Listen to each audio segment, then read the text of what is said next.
சக்கரை ஒரு 50 கிலோ, அரிசி ஒரு 30 கிலோ, கோதுமை ஒரு 40 கிலோ, எல்லாத்தையும் அமுக்கணும்.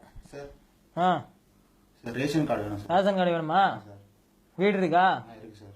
வீட்டில் எத்தனை ரூம்? ஒரு ரூம் சார். ஒரு ரூம் தானா? வீட்டுக்கு வாசப்படி இருக்கா? இருக்கு சார்.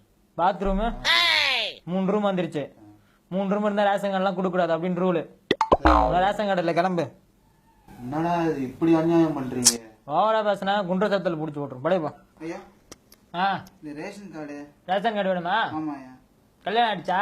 ஆயிடுச்சியா. எத்தனை பொண்ணாட்டி? ஒரு பொண்டாட்டி தான் ஐயா. ஒரு பொண்டாட்டி தானா? எத்தனை குழந்தைங்க? 3 குழந்தைங்க. 3 குழந்தைங்களா? ஆமாய்யா. ஒரு பொண்டாட்டி 3 குழந்தை இருக்கிறீங்க, ரேஷன் கார்டு கிடையாது. 5 பொண்டாட்டி 10 குழந்தை இருக்கணும், அப்பதான் ரேஷன் கார்டு. புது ரூல்ஸ் சென்ட்ரல் கவர்மெண்ட்ல இருந்து வந்திருக்கு, சரியா? ரேஷன் கார்டுலாம் கிடையாது, கிளம்பு. இது என்ன புதுசா இருக்கு? அதெல்லாம் அப்படிதான், அப்பப்போ ரூல்ஸ் மாத்துவோம். போ. ரேஷன் கார்டு வேணும் சார். ரேஷன் கார்டு வேணுமா? வீட்டுல 4 வீலர் இருக்கா? 4 வீலர் இல்ல சார். 4 வீலர் இல்லையா? 2 வீலரு? 2 வீலர் இருக்கு. பைக் இருக்கா? பைக் இருக்கு. சைக்கிள்? சைக்கிளும் இருக்கு சார். ரன்னிங் சேர்த்தா 4 வீலர் வந்துருச்சு. 4 வீலர்ல இருந்தா ரேஷன் கார்டு கிடையாது, கிளம்பு. புது ரூல்ஸ். போ போ போ. ரேஷன் கார்டு வேணும். ரேஷன் கார்டு வேணுமா? ஆமா. ஜட்டி போட்டுக்கிறியா? ஜட்டியா? என்ன ஜட்டி போட்டுக்கிறா? ஜாக்கி ஜட்டி. ஜாகி ஜட்டியா? ஆமா. ஜாகி ஜட்டி போட்டவங்களுக்குலாம் ரேஷன் கார்டு இல்லைன்னு புது ரூல்ஸ். காவி ஜட்டி போடணும், ஜட்டி காவி ஜட்டி போட்டாதான் ரேஷன் கார்டு, சரியா? போ. நம்ம நாடு எங்க தான் போதும். I need my ration card. Ration கார்டா? Yeah. தினமும் வீட்டுல பசுமாடு வளர்த்து சாமி கும்பிடுறியா? No. இல்லையா? No.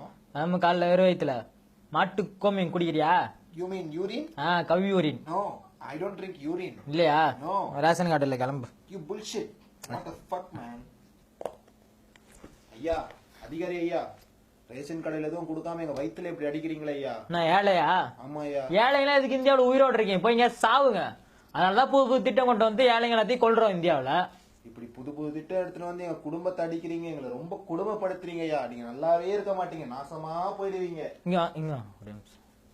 ஐயா ஐயா ஐயா, ஓவரா பேசுனீங்களா? இப்படிதான் அவுத்து விட்டு விடுவோம். கார் துடிக்க துணி கிடைச்சது. ஐயா, ரேஷன் கார்டும் தர மாட்டேங்கிறாங்க, ரேஷன்ல பொருளும் தர மாட்டேங்கிறாங்க, வீட்டுல குழந்தையெல்லாம் பட்னியா கிடக்குது ஐயா. நீங்க தான் காப்பாத்தணும் ஐயா. விடு விடு, எல்லாத்தையும் நான் பாத்துக்கிறேன். உள்ள போய் நான் பேசுறேன். ரொம்ப நன்றிங்க ஐயா.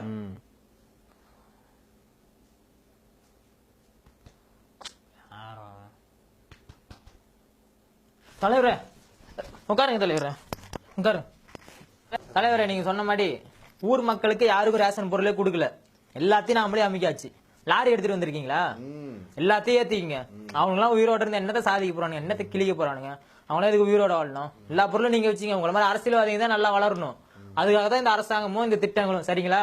நீங்க சந்தோஷமா இருந்தாதான் உங்களுக்கு கீழே இருக்கு நாங்க சந்தோஷமா இருக்கணும். மக்கள் எப்படி ஒண்ணு சாப்பிட்டோம், ஓகேங்களா? கருப்பு பணத்தை ஒழிக்கிறேன் அப்படின்னு சொன்னீங்க, ஆனா டிமானிட்டைசேஷன் அப்படின்ற பேர்ல எங்களை தெரு தெருவா நாய் மாதிரி ஆலை விட்டீங்க. விலைவாசியை குறைப்பீங்க அப்படின்னு பார்த்தா ஜிஎஸ்டி அப்படின்ற பேர்ல எல்லா அடிப்படை பொருளுக்கும் விலை ஏற்றி எங்களுக்கு ஆப்பு வச்சிங்க. ரேஷன் கடையில் நடக்கிற ஊழலை குறைப்பீங்க அப்படின்னு பார்த்தா ரேஷனையே ஒழிச்சு ஏழைங்க வயிற்றுல அடிக்கிறீங்க.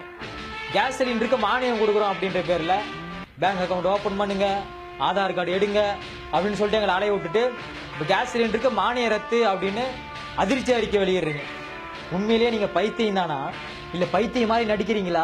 Spirulina Organic Products. நாங்கள் தலித் மக்களை நிர்வாணப்படுத்துவோம், மாட்டிறைச்சி சாப்பிடுவர்களை அடித்தே கொல்லுவோம், விவசாயிகளை நிர்வாணமாக்கி நடுரோட்டில் அலைய விடுவோம், அப்துல் கலாம் சிலைக்கருகில் பகவத்கீதையை வைத்து மத கலவரங்களை உண்டாக்குவோம், நாட்டில் ஏழைகளே இருக்கக்கூடாது என்பதற்காக ஏழைகளையும் அடித்தட்டு மக்களையும் கொல்லுவோம்.